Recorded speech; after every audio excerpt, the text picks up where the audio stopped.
you know me personally, I love Yokai Watch. I've seen all the English anime, I got some of the manga, I got some of the watches with some of the medals, but I pretty much started off playing with my 2DS with Yokai Watch. I played the hell out of it, I enjoyed every bit of it, and I have such strong nostalgia for the game that's why I've decided to make a ranking on all of the Yokai Watch 1 main story bosses. And the way how I'll do it is not from a tier list, but I'm just going to be ranking them out of 10. And if you're unfamiliar with the story, do not worry. I'm going to explain most of the story, but you know, you can just skip to the good parts with the bosses if you want. But before that, a small little disclaimer that the battles can be good or bad depending on how well you equipped your yokai and the attitudes, but of course, this is just all my experience, so it's all kind of biased in a way. But anyways, let's go see them demons. Yokai Watch 1 starts off with you being bullied by your friends about how you cannot catch insects for shit, and you are forced to find insects that make that annoying ass fucking sound every summer. You then will make your way up to the mountains and look for some better bugs that are special in some way. And then you come across this fence that disappears magically, and you already know we're gonna fucking die. As we head towards the tree, a mysterious voice beckons for food. And so we put a coin in the Crankakai and spin it. And out comes Whisper, the motherfucker who doesn't whisper and pretty much is the opposite. And he becomes your yokai butler and then gives you the yokai watch. And then you fight a depressed bird, but that bug you caught earlier was actually special and then became a yokai too. So then you cure the depression of the bird and then he joins your team, which he won't be here for much longer because he sucks. I'm a female! And then he goes on to explain what a yokai is. And they are just people that died in the afterlife and are turned into a sort of demon. And then the real shit begins, because holy shit, your parents about to get a fucking divorce. But to stop this, you have to fight this fucking Jello yokai, who's all purple and depressed too, which I don't understand why I started off that game like that, but you know, that's fine. And so before you can do that, you gotta get some yokai of your own. So after getting a few yokai, you then get to meet the awesome Jibanyan, the classic lazy cat who likes to eat chocolate bars. And then you have to do him a little favor, you know, you gotta get him a pic of his old owner. After you get the old picture back, he joins you. Awesome. Back to the Jello lady. We kick her ass, kind of, and then her husband shows up and says, "Hello, let us go to Betty," and then leaves, and then we fix our parents' relationship. And then you got to go help out your friend who went a little too far with her friend and said some shit like, "Oh my god, you see my new kicks, bro? My new kicks, they're so good." And then they're like, "No, bro, you fucking suck shit." She said it by accident. So we gotta get to the bottom of this, which was actually a yokai that makes you just say whatever. And so then we make friends with the yokai Tattletale, who just makes you say whatever, and then tells you about a strange man trying to break these seals or something around the town. And so now you gotta go kick this fucking guy's ass, but he's actually a fake person and he's really a yokai.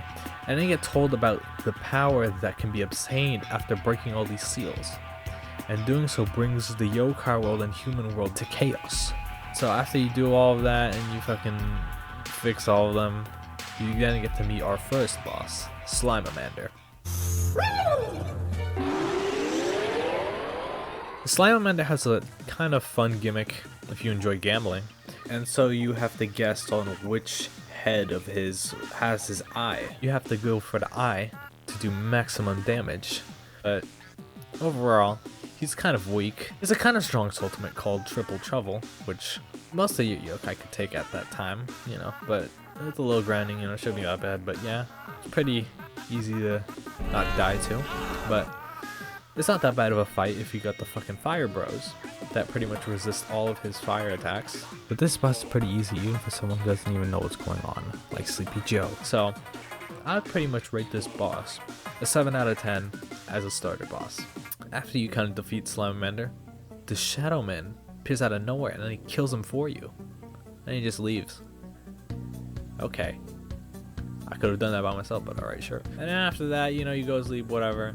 And then Whisper tells you about increasing your watch rank to get to see more powerful yokai. And so you go to the Watchman. Watchman tells you to get all these 3 bits, parts or whatever. And he wants one more thing. He wants his underwear. I was in a hot spring, which I guess you have to go to at night. Then you see this fucking spooky ass fucking really big ass motherfucker. And then you almost get caught. But then the mystery man shows up once again and opens you a door out of there. So after that, you go into the hot springs and you find a big ass pig in the hot tub. And so now you gotta fight this fucking pig because he won't give back the fucking underwear. So fucking great. Now I have to deal with this fuck. But this will take us into the next boss fight, Sproink. And the boss fight itself isn't too bad. And when you start to already tell what his weak point is, it's fine. But all you really have to do is go for his face. And then after a while, he's gonna want to cover it up with his, not his barrel, what the fuck you call that shit? The little things that he grabs with his hand. Anyways, after that, he's gonna cover his face. And then he'll show off his belly button, where you can do some maximum damage. But then afterwards, you'll have like a little bit of a chance time, I suppose. But after that, he's going to slowly turn red, and then he's gonna do his own ultimate move, which is a bitch. Something that he really likes to do that's mildly annoying, I guess, is that he'll do a move where he throws soap at one of your yokai to inspirit them, but he doesn't excessively use it too many times, so it's not as annoying as some other bosses later on. It's a pretty chill fight. There's, you know, this cool like chill naked men kind of in the back, you know, they've probably been into the music, but you know, it's an alright fight. So I'll give this a 7 out of 10. But after that, you get the fucking underwear back. You get to increase your watch rank, which is pretty cool. So now you can become more powerful. After this, one of your friends named Bear gets karma after shaming me about the bugs. Look at you. You who were once so proud.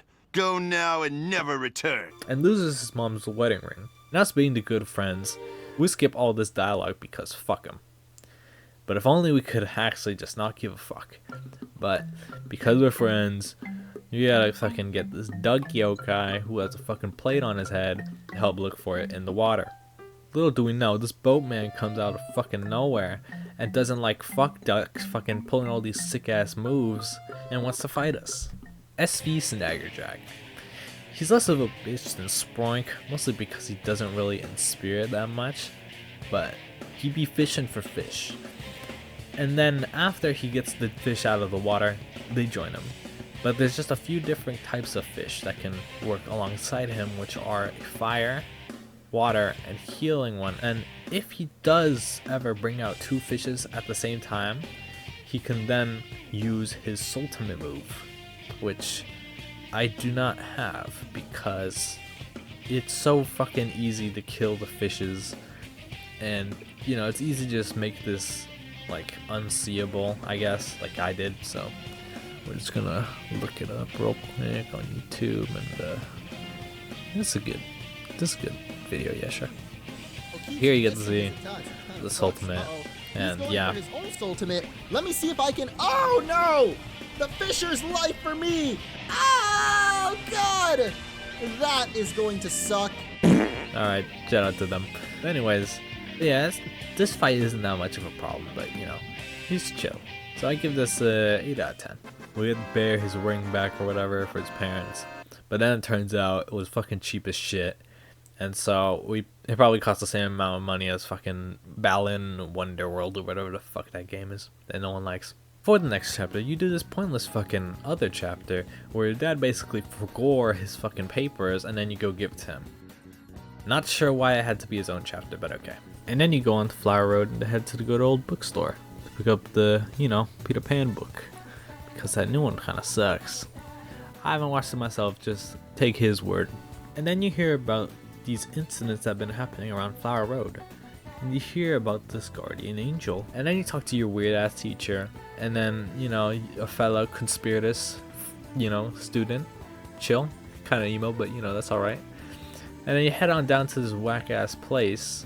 And then you get confronted by QB, who acts like a dick and wants to meet you in his office. And then you go all the way to his hideout at night.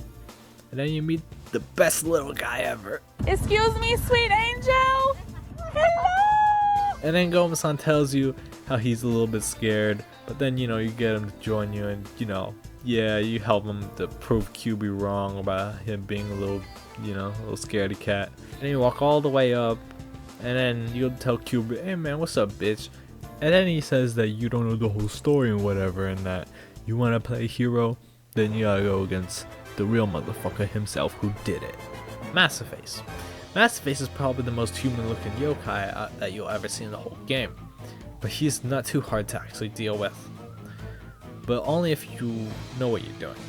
You can target his eyes or his head, but the eyes are your main priorities because he does a move called forehead flick, which will miss if his eyes are closed. But then he can do his ultimate massive swat, which shouldn't do too much to your yokais unless you're a little bit underleveled, but because it's a dungeon, you can level up. But if you're good on food, you know, it shouldn't be that much of a problem. Something I enjoy about this fight though is the background and how like all the buildings kind of have like that gray look, and then they have like the red colors, the red, you know, red looks nice, and the moon in the background looks really nice, and I really enjoy how it looks. So in the end, I would give this boss a 9 out of 10. And then QB explains basically he led us here just to do his job for him because he's a fat shit. And then he tells us he didn't start any of this bullshit, and then he's just like, yep, thanks. And then he leaves. But then Koma-san ends up being happy and he doesn't become afraid anymore. Your good friend Eddie wants to invite you to the museum to be a little more sophisticated for the ladies. But then, in truth, he heard about a rumor about a moving suit of armor. And so we agree to come back to the museum at night. And so we come back, but we can't get in. But then we find this mirror who turns out to be a yokai, and then we get transported inside. Then after that we get to go explore the museum because we actually need a key to get into the vault, and then we get the key, and then we get inside the vault, and then we get to see the suit of armor that starts to move. And then we start this next boss fight. And here we meet Phantasmurai. So with this boss fight, you can either hit one of two things, his sword or his chest. I personally went for his chest just to finish the boss fight faster, but I recommend going for the sword because after you break it, he'll do less damage. But me, I'm stupid. Don't do what I did. After hitting the chest for a bit though, out comes fucking Jerry from Tom and Jerry, and then he's actually what you want to hit and target so you can do some real damage. And after you get his health below 50%, he will then pull out another sword, dealing double damage as he hits. And this is for sure when you want to go for that second sword. If not, you're kind of screwed. Also, while he's in this state, he will also be able to use his ultimate, so be careful about that. And so he's not a bad boss, but he is kind of hard though. I'm an idiot, and that's probably it was kind of hard. But still pretty cool design though. So overall, I would say this guy deserves a 8 out of 10. And so after that, Eddie thinks it's fucking stupid that it was an actual rat, and then he heads home. And then Mirror Man becomes a G and then lets us fast travel. Finally. In Japan, they have something called the Summer Festival, but the game actually doesn't tell you that because it makes you think that this whole thing is placed in fucking America. But anyways, the crew talks about the 7 school mysteries, which is a bunch of shit like fucking the toilet girl inside the toilet on the 3rd floor in the 3rd stall or some type of shit like that. Anyways, we agree to go check some of them out as we make our way up to the roof just so we can see the fireworks. So we get in and we see some of these keys that we need to unlock some of the stuff, and then we see a kid who wants to play or some creepy shit, and he disappears.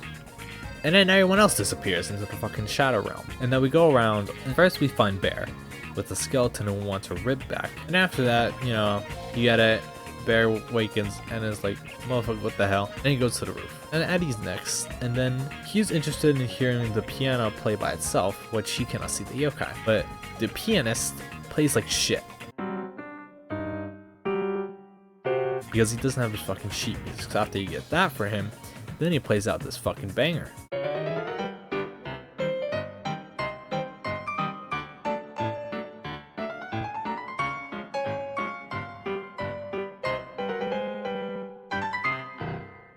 And Eddie gets over it, and then he heads up to the roof, and then you go for Katie, who ends up in the boys' bathroom where the boss is. And so we fight Tarantutor. I'm just gonna say this straight off the bat. I hate this boss. It took me 20 minutes to kill him. It might have been because I was underleveled, but in this instance, I don't really care. I just don't like him. He inspirits a lot.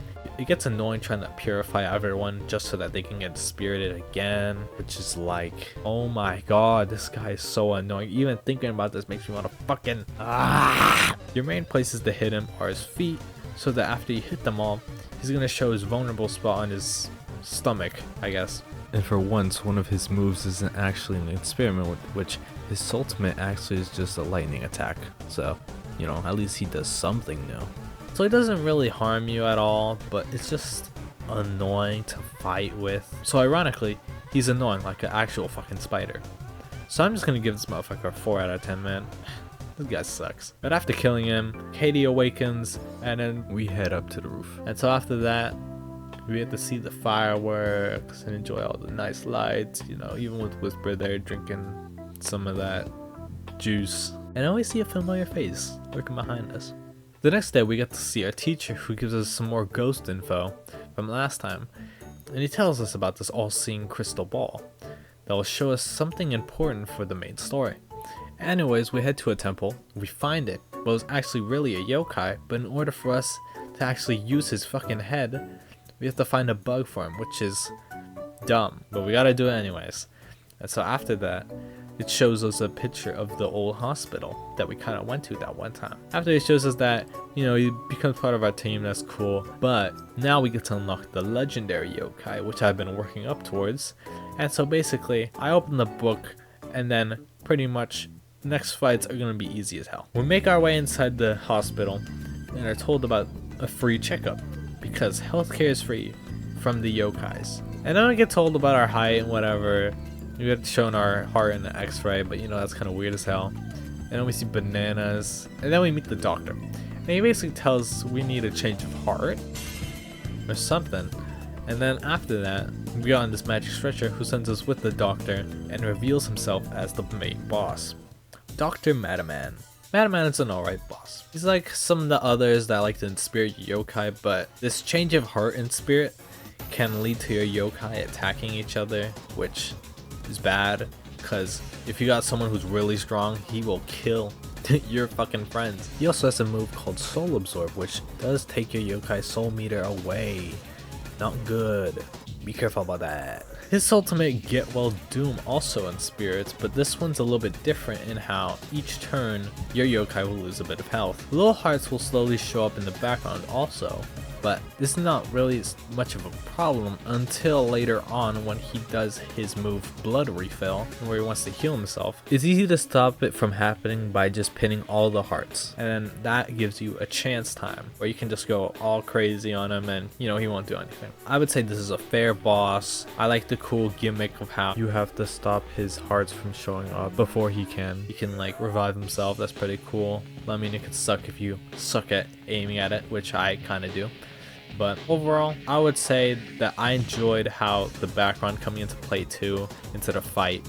But I would say this guy gets a solid 8 out of 10. Now before the doctor dies, he says a name. And then we take one last look into the snow globe, and we get to see the real antagonist of the game, who's been planning an invasion on the human world. We wake up again, we meet the goth kid again, if you remember, who then comes to us and then tells us that he can actually see yokai too, and how he had a dream with going to the sacred tree where we got Whisper, and we were in it too, and how we unlocked the tree's elevator using his special key that he had. And so basically we kind of revealed him that we could see it too, and he's like, oh okay. And then we get to the tree, and then we unlock the yokai elevator, the link between worlds.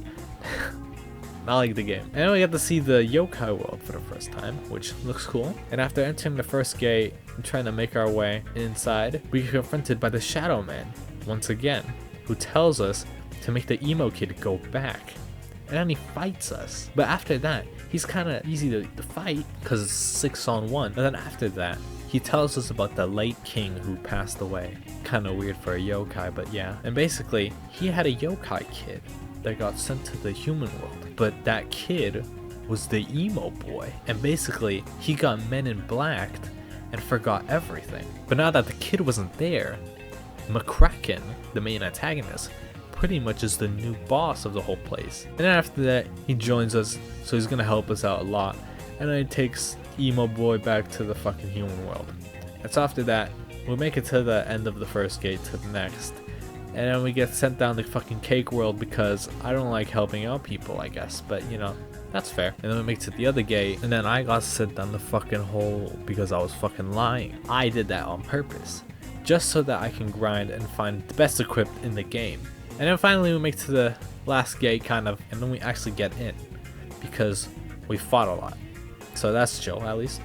But, you know, I still go into hell anyways. And then we make our way to gate 0. And then we confront McKraken, finally. And basically, he doesn't want us in the way. And so, he tries to get rid of us. But we ain't gonna let that happen. And so, McKraken. The thing about this fight is kind of like how with Massiface, and how you can like hit his face and like his eyes or whatever. But for this one, you can hit his face and his hands. Because he does specific attacks with his hands where he can drain the yokai's HP, or he can drain the yokai's soul meter so that they can't do his ultimate, which sucks. But that's easy to get rid of after you just hit his hands after a while. And then yeah, also when you do kill both of his hands, he does not inspire you anymore, which I just found out, so that is very interesting. This boss doesn't necessarily feel overpowered and like he's really hard to fight. It's more so balanced, or at least at this point in the game, if you're not as leveled up as I am, if you didn't go ahead and go into those dungeons of hell or whatever. But definitely it's not as annoying as Tarantutor, whatever his name is. But still, I think it's really a balanced fight for a boss fight, which is very surprising for me. But something I must say is that this is one of the best boss songs in this whole game. Like, holy shit, oh my god!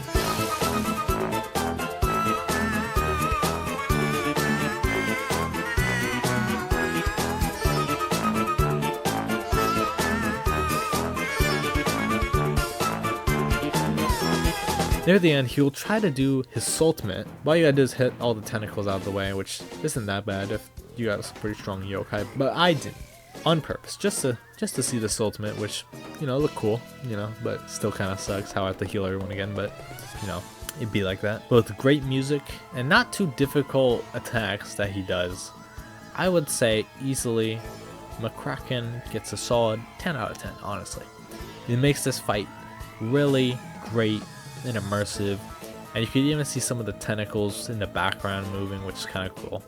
But you know, I would say it's honestly a fight that you're not gonna really remember as much, but once you hear the song, it's already a bop, man. And then McKraken dies, and then he says he's gonna return, but you know, a lot of people say that, so whatever. And then we go back to the human world, and we check up on the emo boy, and he and QB say that McKraken's fucking friends or whatever the fuck came back to break the seals again. And then once again, you have to fight Slimamander, but I'm not going to cover this motherfucker. It's pretty much just the same thing, but he's just a little bit more powerful, but still pretty much easy as hell. And then Venok tells us that there's more yokais on the way. And then Whisper tells us that we gotta make some new seals and also seal up the yokai elevator, so no yokai can come to the human realm and harm the humans. So after that, we go around, we'll fix some of the seals once again by making them stronger by changing the trees into cherry blossoms. After changing all the trees, Whisper tells us about a big yokai who's going up to the sacred tree. You know, of course, it has to be McKraken. But this time, he takes the power from the tree and turns into his second form, and doesn't understand that yokai and humans can live as friends. And so that's what we gotta show him. McKraken 2 is just like the first form in how you can kind of attack his hands, but this time you gotta attack his little tentacle mustache thing he's got going on with his nose, which is kind of weird. It's good to do that just to make him stop doing some of his other attacks, but he does have a move that can remove any positive in spirits that your yokai may give to each other, or if you use a talisman. But he will, for the most part, not do too much in spiriting of his own, but after hitting his tentacles, you gotta go for the chest. The chest, chin, I guess, I don't know. He has like 2 mouths, so I don't know, man.